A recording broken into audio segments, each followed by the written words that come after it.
Dewi Nursanti dengan NIM 2042102777, mahasiswa Universitas Islam Negeri Sultan Saifuddin Jambi, Fakultas Tarbiyah dan Keguruan, Program Studi Pendidikan Guru Madrasah Ibtidaiyah semester 3.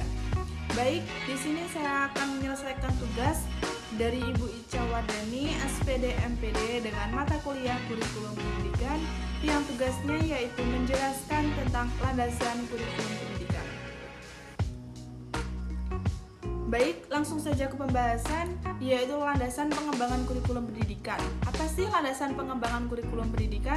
Landasan pengembangan kurikulum pendidikan merupakan bidang yang penting untuk memajukan bangsa, termasuk bangsa Indonesia, di mana pendidikan dijamin oleh peraturan undang-undang yang ada pada Undang-Undang Dasar 1945, yaitu menciptakan terdapat cita-cita mencerdaskan kehidupan bangsa yang artinya pendidikan adalah kunci untuk mewujudkannya.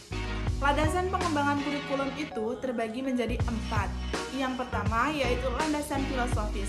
Landasan filosofis ini adalah landasan yang berkaitan dengan hakikat dari filsafat dan juga pendidikan.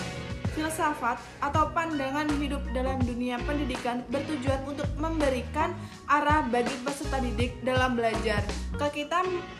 Ketika memiliki arah belajar yang jelas, peserta didik dapat mengembangkan kemampuan yang ada dalam dirinya sehingga dapat mencapai hasil terbaik berkaitan dengan filsafat. Setiap bangsa atau kelompok masyarakat memiliki tujuan yang berbeda-beda. Maka dari itu, arah pendidikan seringkali sama tetapi hasilnya sama, membentuk karakter peserta didik dengan baik. Yang kedua, yaitu landasan psikologis, yaitu perilaku yang tidak dapat dipisahkan dari belajar, interaksi antar individu yang terjadi dalam lingkungan belajar, yaitu lingkungan fisik dan lingkungan sosial. Perubahan akan tercipta pada individu untuk mencapai kedewasaan dalam kehidupan, mulai dari keadaan fisik, emosional, mental, dan sosial.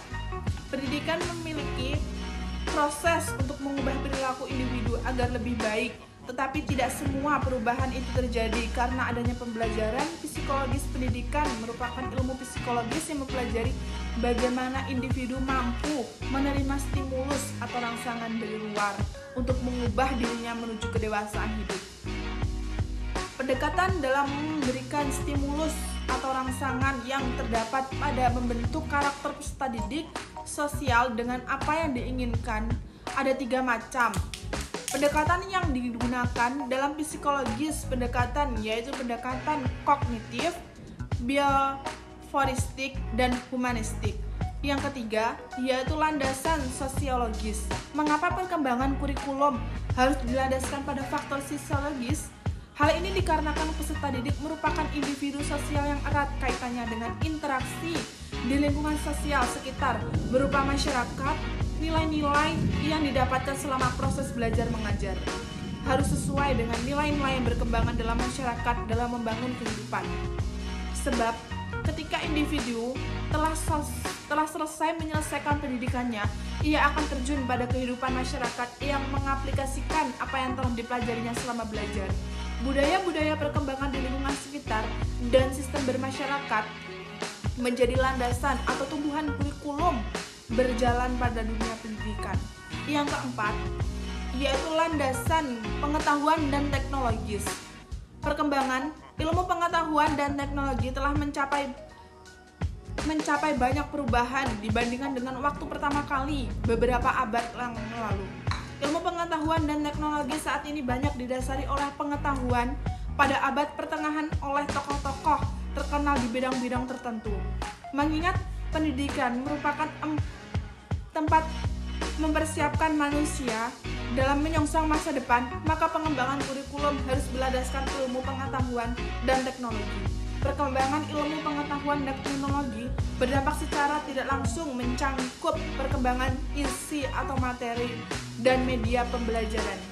Pendidikan secara tidak langsung dituntut untuk membekali individu agar mampu memecahkan berbagai masalah dalam kehidupan dengan ilmu pengetahuan dan teknologi yang dimiliki. Dengan begitu peserta didik mampu mengubah kehidupan menuju yang arah yang lebih jelas dan menguraikan permasalahan yang ada. Baik, itulah penjelasan dari saya tentang landasan kurikulum. Kurang dan lebihnya saya mohon maaf. Saya akhiri, wabillahi taufiq wal hidayah. Wassalamualaikum warahmatullahi wabarakatuh. Jangan lupa like, subscribe, and comment ya teman-teman.